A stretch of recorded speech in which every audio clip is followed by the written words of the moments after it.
Africa's economies are set to grow faster than those of almost any other region of the world, promising strong returns for private equity investors.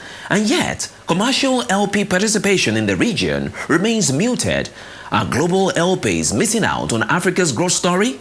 The Private Equity Africa LP Investors Summit recently brought together experts and investors to discuss some of the issues that are at the top of LP's list of concerns. The event focused on looking at the practicalities of implementing the private equity model in Africa from an LP perspective. One of the key speakers at the summit was one of Africa's most successful poultry farmers and elder statesman, Nigeria's former president, Olusegun Obasanjo. He spoke extensively on the challenges of investment in Africa, especially security and corruption in Nigeria. Enjoy the session with Chief Obasanjo right here on Vox Africa TV. The new leadership in Africa is reform-oriented. And the reform has not been completed, it's still ongoing, and people still believe that, yes, they are ready for reform, they are ready to do what is right. That is one. Secondly,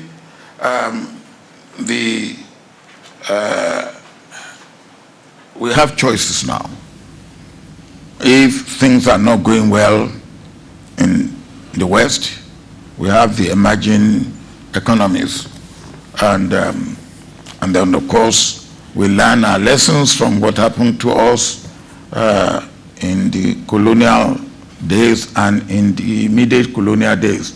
So we will now have a better and surer relationship with our new trade partners from the emerging economies.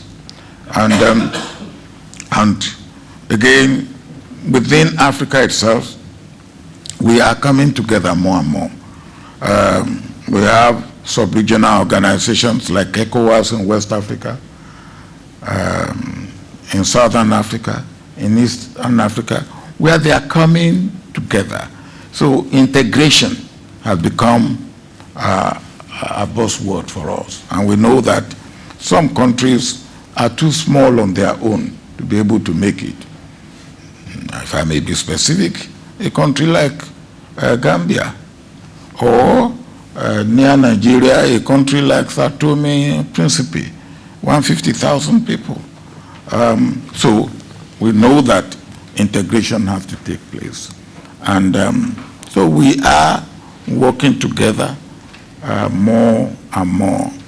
And we are learning from one another more and more.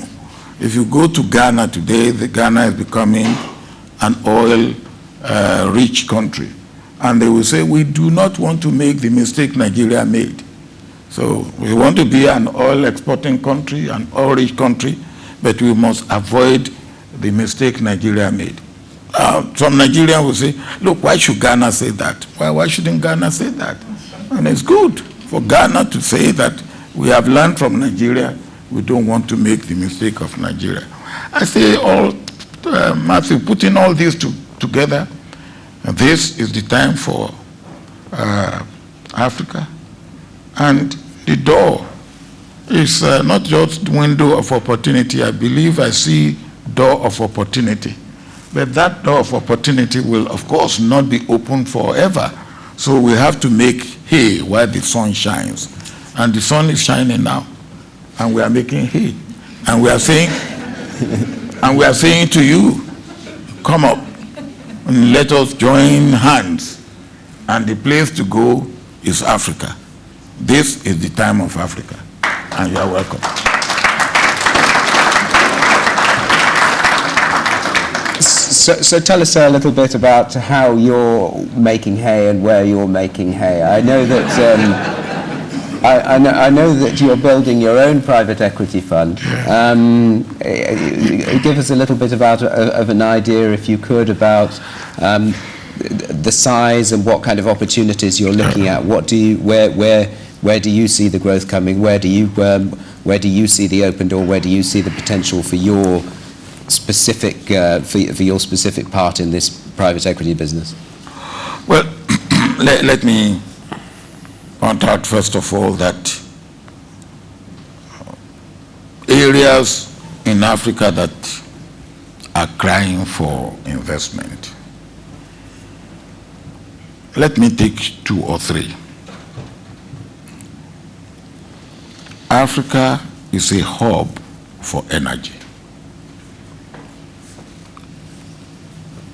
The proven reserve, and is still growing, of oil in Libya is over 40 billion barrels, followed by Nigeria of over 38 billion barrels. And then you come to Angola and others. And then there are new countries, other countries that are becoming oil-producing countries. I've mentioned Ghana, Sierra Leone, in fact, the whole of West Africa. And then that is on the oil and gas. Taking Africa together, Africa is more than any other region of the world for oil and gas in terms of what reserve we have. So this is one area that you can invest, because it doesn't matter what we are or what we say, and science and technology is working hard to increase and make renewable energy available from solar and from other things. But we are still decades away from being able to have solar energy as cheap and as easily accessible as you have in oil and gas. The second area that I will mention is agriculture.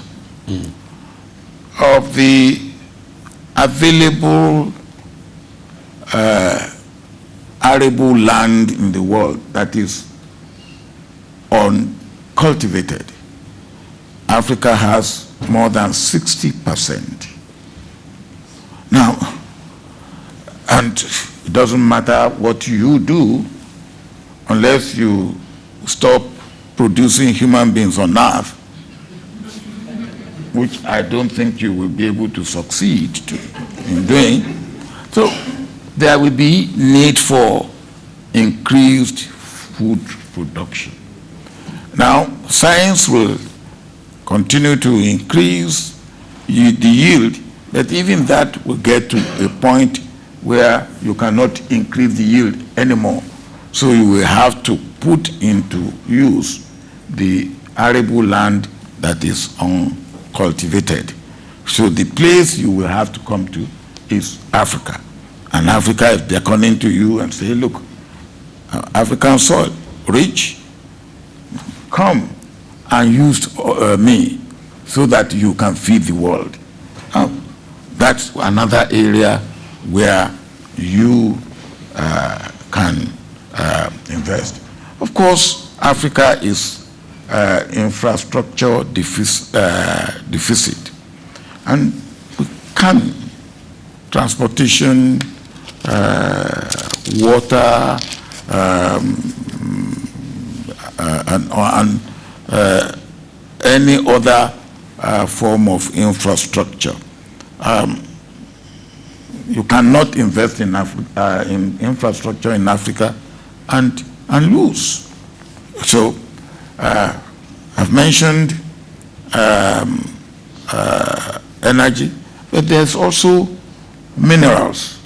The minerals that you need for development all over the world. Coal, iron ore, I'm talking about energy, even uranium. So these 4 areas are areas that you cannot but see as areas requiring investment. And it is this, Matthew, that make me, from my experience in government, when I have to say, look, interacting with the private sector, how do we mobilize investment inside Nigeria, from within Nigeria and from outside Nigeria? And the experience that I had that then made me to say now that, well, I'm relatively free. That time when I was in government, I couldn't say, yes, I want to mobilize investment for Africa. I can talk about it, but I cannot say an investor who wants to invest in Africa, I will not say, don't come to Nigeria. I will say, come to Nigeria. And it's after he has come to Nigeria that I can say, well, go elsewhere. But now I can say, well, look, the whole of Africa is open. If it's Liberia you want to go, I can go to the president of Liberia and say, well, here you are. There's somebody who wants to invest in mining. Or if it's Guinea, Conakry, I can go to the president and say, somebody wants to invest in iron ore mining. So it is this that makes me to say, well, look, yes, the taste of the pudding is in the eating. Either I will be going out to the world and say, come and invest. Can I also be able to say, yes, I'm doing something along the line that I'm asking you to come. So not only do as I say, but also do as I do. I've done that in agriculture, where, as you said in your introduction, I'm a chicken farmer. But I'm not only a chicken farmer, I'm a plantation farmer. I have oil palm plantation. I'm not only a chicken farmer and a plantation farmer, I'm a pig farmer. And I use these as models for others to follow. The same thing in investment, private equity investment. Now, how can we raise funds? Our objective is initially a target of $100 million. And our company is not only an investment company, but also a management company. Because we have had experience in Nigeria where distressed companies are taken over by central bank, and the bank that have these distressed companies as collateral have been paid off. And those companies need management. They may also need some injection of fund. So the two that we are taking, what we are doing, looking for fund for investment and looking for management expertise to properly manage distressed companies, and we are putting together. And this is where we are going and how we are going. Is this something that you've already begun, or is it something which is going to be launched at some point? Oh yes. Well, you know, in my part of the world, two things: you begin something, and then you make noise. Now, yeah, you make noise when you do the commissioning or the launching. So you establish that we are in the process of establishing. Then, when we are ready, we will shout on the rooftop. And you know, Matthew, you may be invited for the shouting. Now, as we know, as you mentioned in your introduction as well, it's not always all plain sailing either. I mean, there are problems such as security, corruption, and so on. And turning to Nigeria, which because of its size has to be part of anyone's calculations in looking at Africa. I mean, you yourself recently described armed robbers, criminals and rogues in the National Assembly. Clearly, clearly corruption remains a very big issue. Billions are said to be wasted in fuel subsidies and so on. How big a problem is this for investors, and what should be being done about it that isn't? Well, those areas that you refer to as challenges are real challenges for us. And we will be deceiving ourselves to say that, oh yes, it's smooth sailing, there are no problems. Of course there are problems. And it is when we identify our problems and we make it known that we have problems and that we are ready to deal with our problems, that we are really on the way to solving our problems. You've mentioned a few of them. Security is still a problem for us in Africa and particularly in Nigeria. The unpredictability of political situation is still a problem. While I was supervising election in Senegal, and it was going very well, then Mali, next door, decided to have a coup. And in fact, what was happening in Mali overshadowed the good thing that was happening in Senegal. Corruption, you have mentioned corruption, particularly in my own country. I think what my own administration has achieved, we were not out of the woods, but we started attacking the cankerworm of corruption.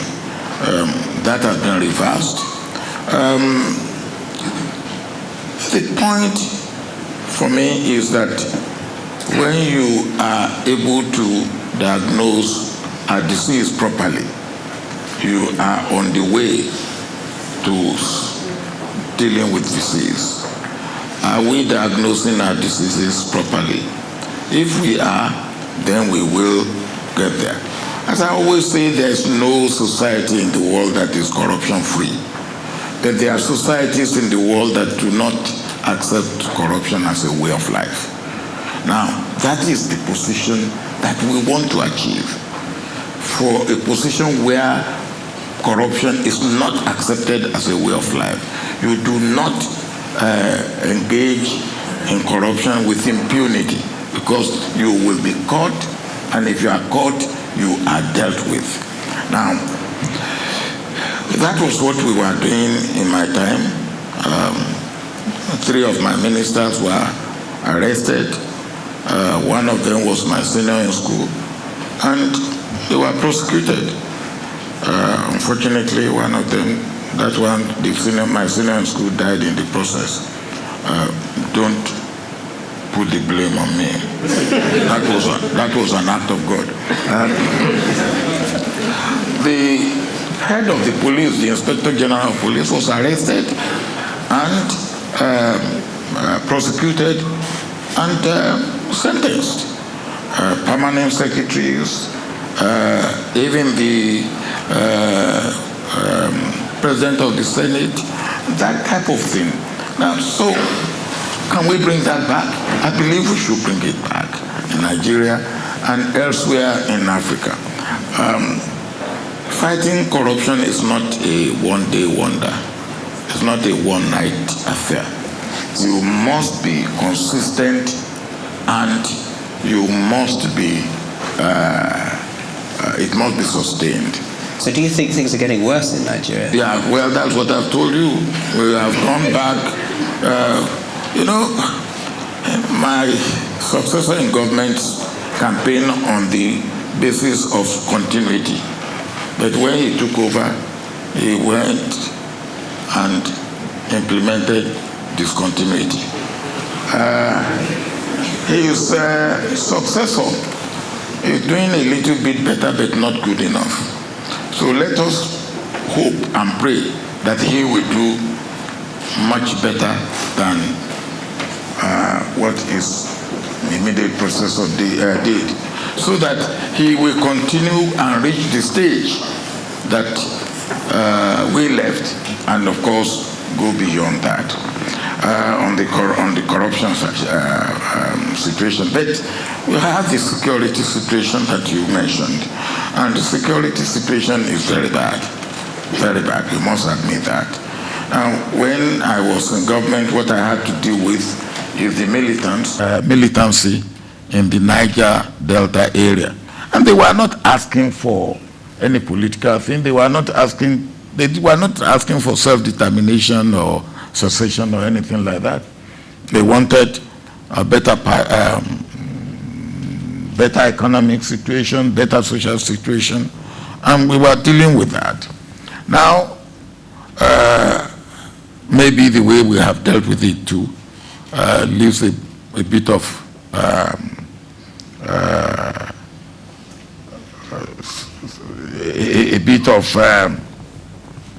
something that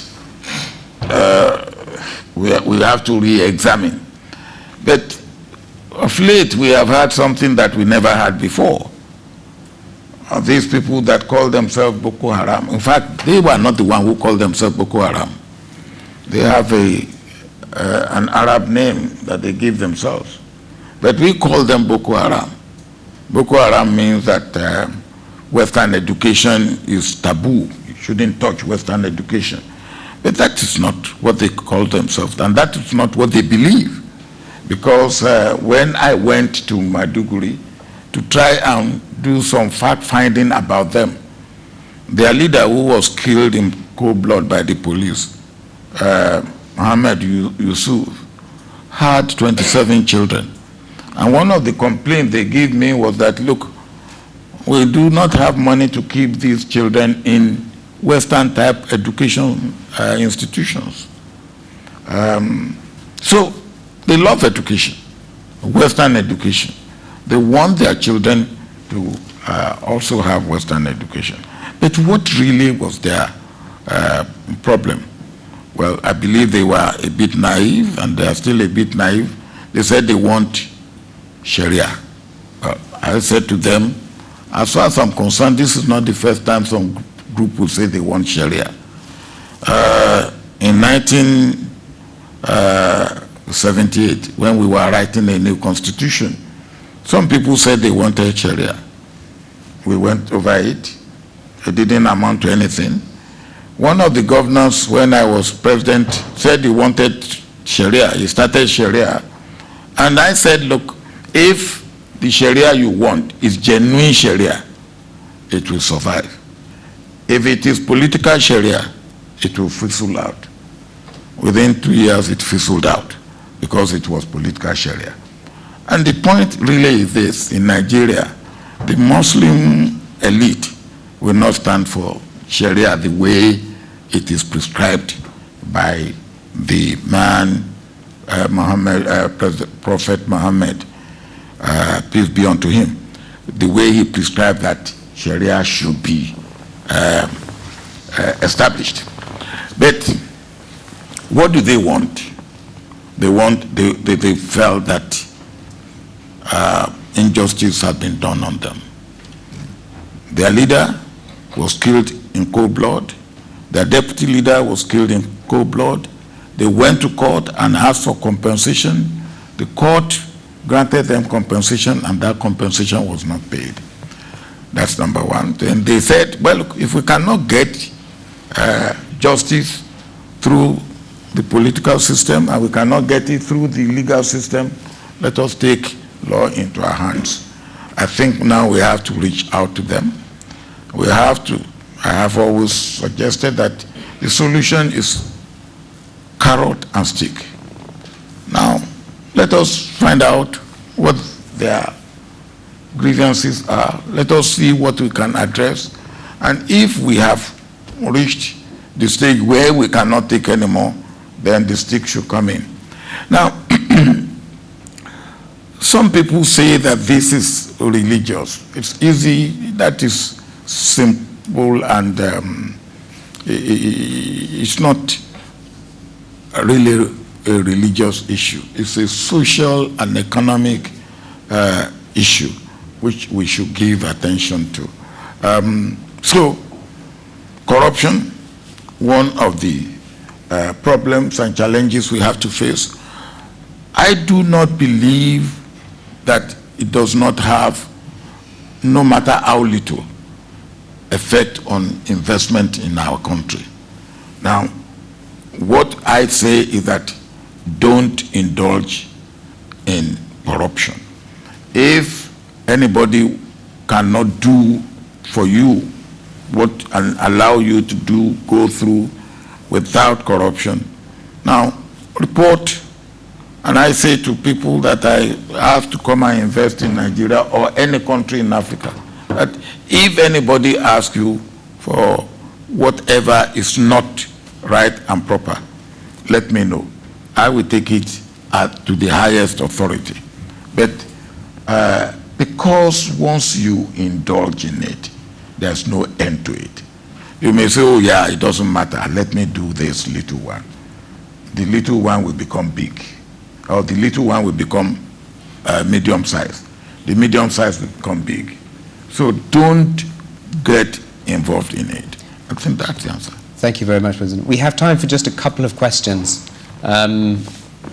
This lady in the front row, do we have the microphone somewhere, please? I was wondering if I can ask you a question that is Pan-African, so from your role as a sort of leader and viewer of the realities across Africa, and in the relationship between Chinese direct investments into Africa and the relationships that are ensuing between China and Africa. If you could please tell us a little bit how you see it from the African point of view. Now, there is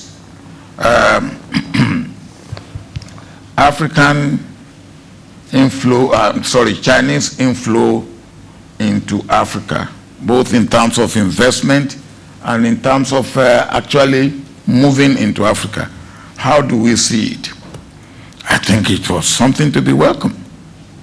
Now, the growth of GDP that I mentioned in Africa over the last decade could not have happened without the Chinese involvement. But as I said, the Chinese must also realize, and we Africans must realize, that we will not make the mistake of the past. The one that we made during the colonial days and the one that we made immediately after the colonial days. Now, the Chinese are welcome, but people get phobia. I think I will, what I call xenophobia. I don't see why. Now, when people want to talk to me about this in the West, they will say, well, how are you doing with your new colonial masters? I say, colonial masters, who are they? The Chinese. I say, well, if the Chinese, because they are investing in Africa, they want our what we have, and we give it to them at reasonable prices, and that is why they have become our colonial master. Then they must be the great colonial master of the Americans, because America is owing the Chinese the greatest amount of money. Now, if they are not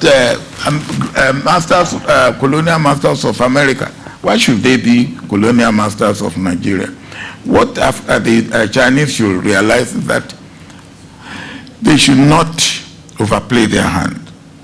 Now, by that I mean, where Africans can be used, even in their own areas in Africa, they should make use of Africans rather than importing Chinese to take the job of Africans. Now, that, I think, will lead to conflict. Secondly, I see the role that the concern, which is unfounded, because the people who would call the Chinese our colonial masters will tell the Chinese and say, well, look, why are you going to these African countries? with all the instability, with all the insecurity, and with all the corruption. But they are also coming, and they are telling the Chinese not to come. Now, we and the Chinese must understand that, yes, it is in our mutual interest that they should do business with us in the way that is beneficial to them and beneficial to us. And our friends in the West should also know that, yes, we have been friends, we have been partners. We are not going to say that we are no longer friends, but they should allow us to make new friends.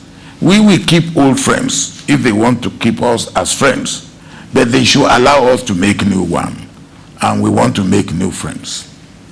Okay. Now, I understand that we need to move on with the agenda. Do we have time for another question? One more question from the lady at the back, please.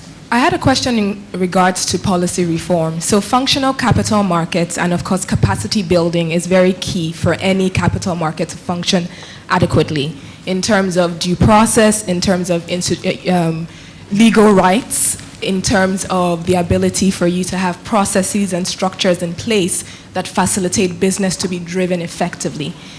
As a former president, what are your views in terms of policy reform, being a champion of policy reform, as opposed to running a private equity fund, or a champion for capacity building, because these are two things that Africa is going to need in order for private equity or capital markets to function effectively, as opposed to just pouring in funds without direction? Thank you. Well,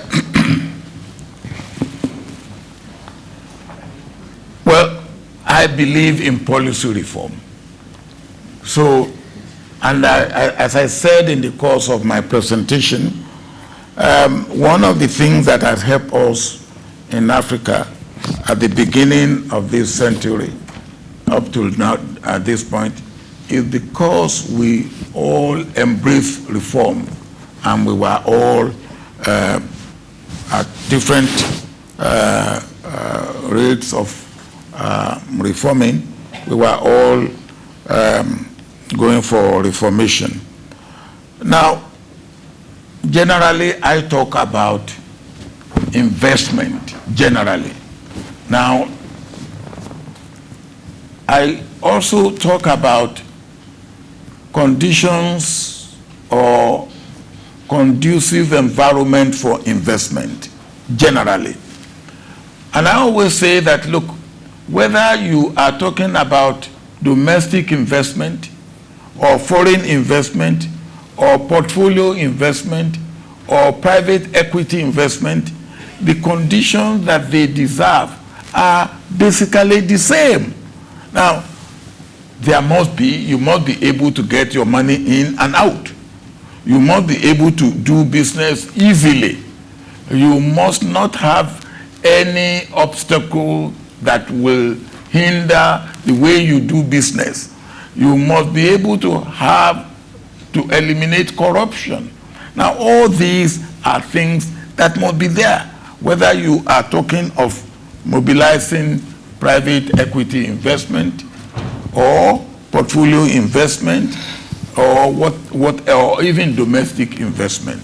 Now, if you go to Nigeria today and you want to invest in agriculture, that is my own area that I know very well, and you come to me and you say, well, I'm a chicken farmer, and you say you want to invest in chicken production.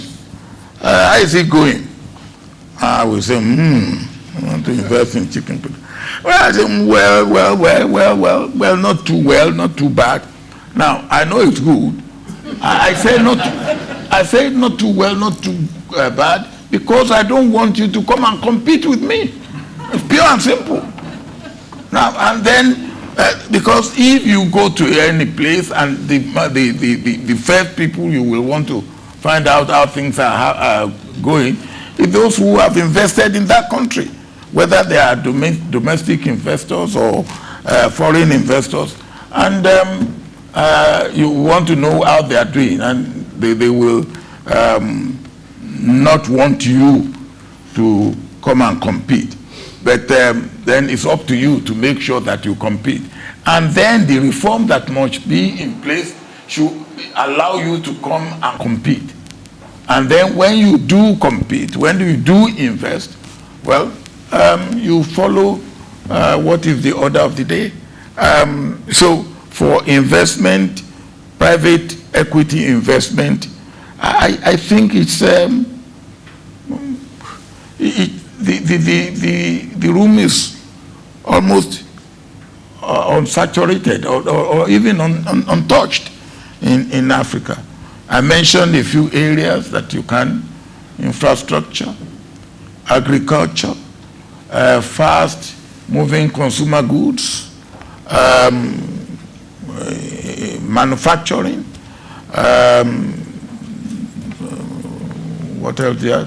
Even the area, things like social area, like education, it's open. Health is open. And you are most welcome. Mining is open. And let me end on this note. Africa is calling for investment. The population of Nigeria is about 1/4 of the population of Africa. And let me tell you a joke about that. There was a Kenyan couple. The man is a doctor, he loves children. The wife is a civil servant, and they had 3 children. And the husband wants another child very, very badly, desperately. And the woman said, no, no more. So it became a family issue. And when they got together, the 2 families, look, madam, why? Your husband has the means, the resources, he wants another child. He said, no, no, don't you know? For every 4 people in Africa, 1 is a Nigerian. I don't want to have a Nigerian.